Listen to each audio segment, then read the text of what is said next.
Hi, I'm Elisabeth, and today the title is Propagandistic Function of Art, a portrait of Queen Elizabeth, George Gower. Here you are. Oh, here you are, the Queen Elizabeth, at the end.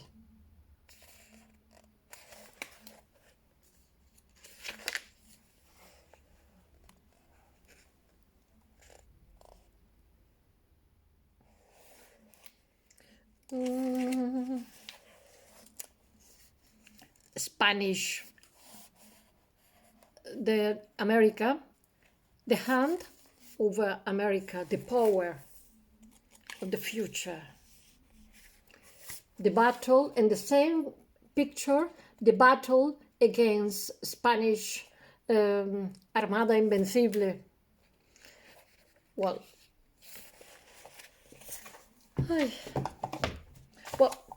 George Gower paint in 1590 this picture. He was born in 1540 and died in 1596.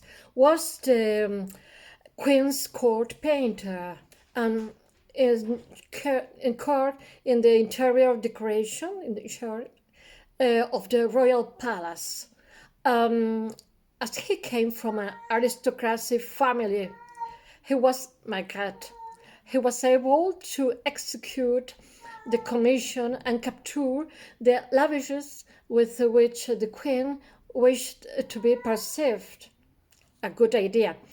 A propagandistic function of the art. Gower depicts the struggle for a queen as a head of church and state, while the Counter-Reformation defend the Virgin Mary. The English fight for the Virgin Queens. The Virgin Queens. The main feature of the work is Elizabeth I of England, portrayed in the English Baroque style of the period. The portraits of Elizabeth illustrate the evolution of the English royal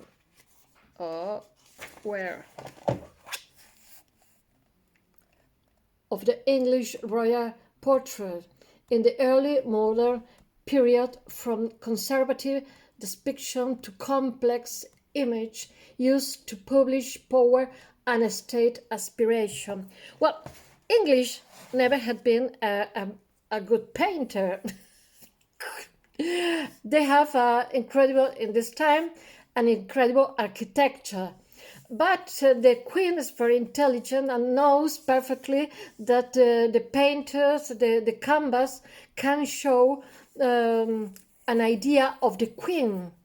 Well, early portraits of Elizabeth at the beginning of the crown, the kingdom, contains iconography such as rose and prayers book, and that seek to provide cues to views of the period. Sorry for my horrible English, but portraits from the latest part of the reign begin to tell more complex story, including iconography of globes, crown, sword, columns representing imperialist vision and temporal power, and moons and pearls representing her virginity and purity, along with classical allusions that are identifiable in the Elizabeth an era to display majesty and significance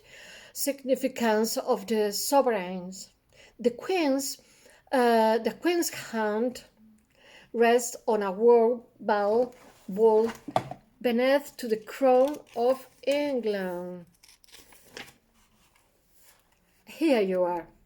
This is America. Her finger covering America, indicating England's dominance of the seas and plans for imperial expansion in the New World. They had fought against the ship of Felipe II. Uh, she's the winner, and then in this moment, the first country, the first most powerful country in the world is England, not Spain. Well, the queen is flanked by two columns behind her, probably as a reference to the Pillars of Hercules, one of the symbols of the imperialist enterprise of Charles III of Spain, the father of Philip II. On the left of the painting, in the background, English brawled threatened the Spanish fleet, and on the right, the ship are driven against the rocky coast in the midst of storming seas by the Protestant wind. This image show Isabel turning her back on the storm and the darkness while the sunlight shine where she looks. Well, that's all. Thanks so much for pay attention, and tomorrow more. See you till tomorrow.